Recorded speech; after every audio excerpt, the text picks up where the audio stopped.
Comment commencez-vous votre journée? On dit que les premières minutes de la journée donnent le ton de la journée. Aujourd'hui, de soi-disant experts en productivité affirment que les premiers moments de la journée sont cruciaux pour donner le ton et s'assurer que le reste de la journée se déroule bien. Pour n'en citer qu'un, les 10 premières minutes de la journée peuvent donner le ton de votre attitude pour le reste de votre journée. Il est donc impératif de commencer la journée de la bonne manière. Ces premiers moments de la journée donnent le ton de la journée parce qu'elles sont un avant-goût de ce qui vient après. Le travail, l'école, les corvées ménagères, etc. Comme le dit le dicton, soit vous donnez le ton à la journée, soit la journée donnera le ton. En tant que chrétien, c'est à ce moment-là que l'ennemi nous lance sa première attaque. La fatigue, de mauvaises pensées, un horaire chargé. Ce ne sont là que quelques-unes des multiples tactiques de l'ennemi utilisées pour nous influencer et nous amener sur le mauvais chemin. Mais l'idée de bien commencer la journée n'est pas nouvelle, loin de là. En fait, notre Seigneur connaissait cette stratégie depuis longtemps, bien avant que des experts l'enseignent.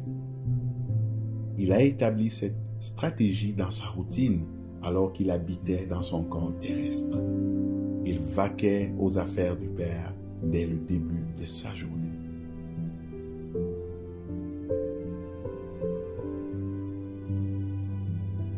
Vers le matin, pendant qu'il faisait encore très sombre, il se leva et sortit pour aller dans un lieu désert où il priait.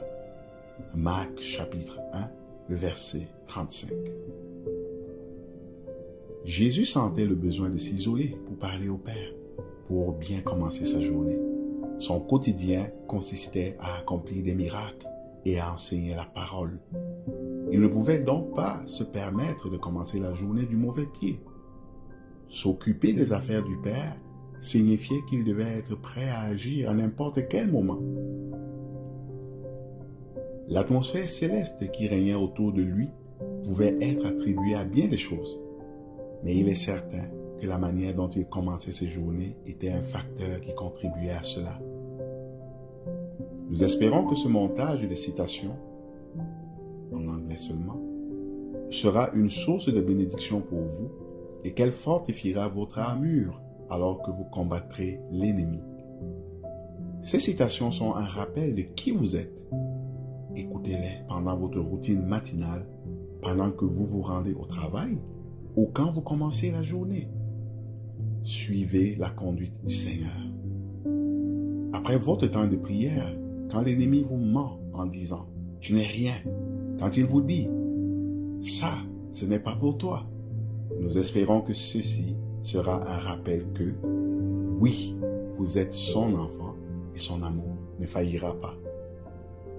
Comme les personnes de la Bible et comme notre prophète, Dieu a quelque chose qu'il veut que vous fassiez pour lui chaque jour.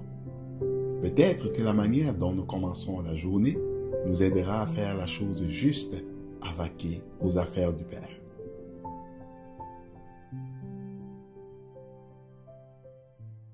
May men and women tonight catch the vision, understand what God's program